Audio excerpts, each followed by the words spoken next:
Welcome to Touch Tennis. It was our Roland Garros, our French Open, that took place at the Chelsea Harbour Club on Sunday the 29th of March. It starts off with Sutherland against Ahmad in a typical baseline struggle between these two, who simply refuse to do anything different but slug it out. Ahmad a little lucky there with the short slice. And Ben then decided he was going to bring two of his favourites to the table. One, speed, and the other one, grease. Despite Ahmad pushing him all over the court here in this rally, and the odd frame shot from Sutherland, it was to be his crowning moment when he hit the net, and it dropped dead. Ahmad nowhere near them. Sutherland was on pretty good form though. It wasn't to be denied that easily.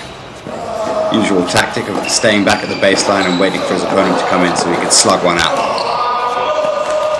Worked a treat for him here, as Ahmad was pretty defenceless as he tried to guard the Ahmad duels. But eventually Ahmad's class and humility started to show through.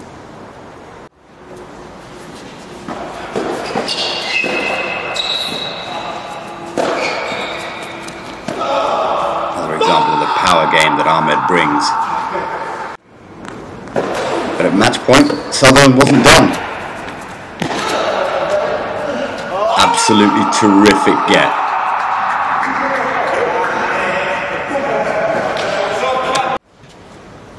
Sutherland managed to hold on for another game, but the result was unfortunately inevitable.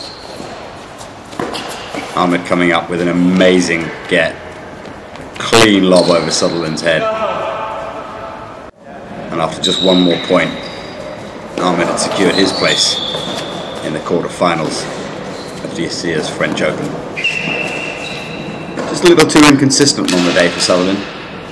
He's got the weapons. If he can work on that second serve, we'll be seeing a lot more of him in the latter stages of some of these tournaments.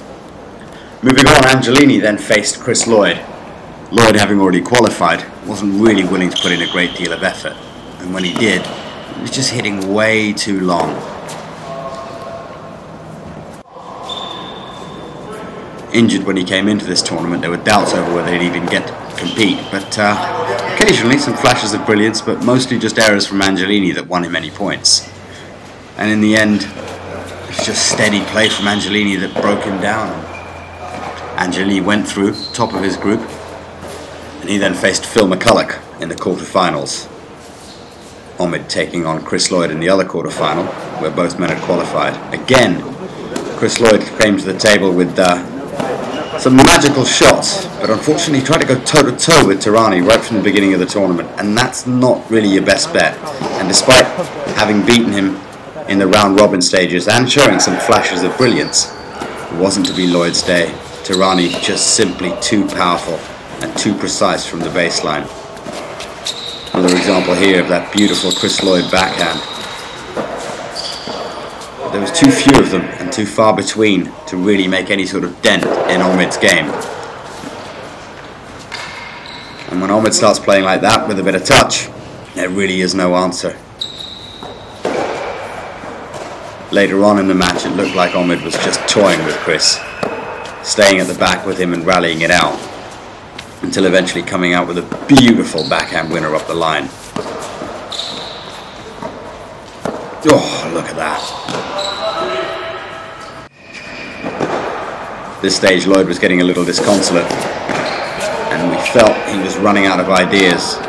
Kept on going for the same old thing, deep shots to the baseline, and when he did finally mix it up, it was to no avail. Lloyd probably felt like he could have left his rackets at home this day, and Ahmad kindly giving him his racket back, but he may as well have turned up without one for this match. I think the result would have been the same anyway. I think it's safe to say that Lloyd was injured and couldn't really bring his best to the table, but Ahmad just too powerful on the day. He went through 6-1 and went on to face Marcos Angelini in the semi-finals, who comfortably slapped Phil McCulloch off the court. On another court in the meanwhile, Rob McCulloch, the senior of the two McCulloch brothers, was having a battle royale with Elmo Walker in the final group matches from their group.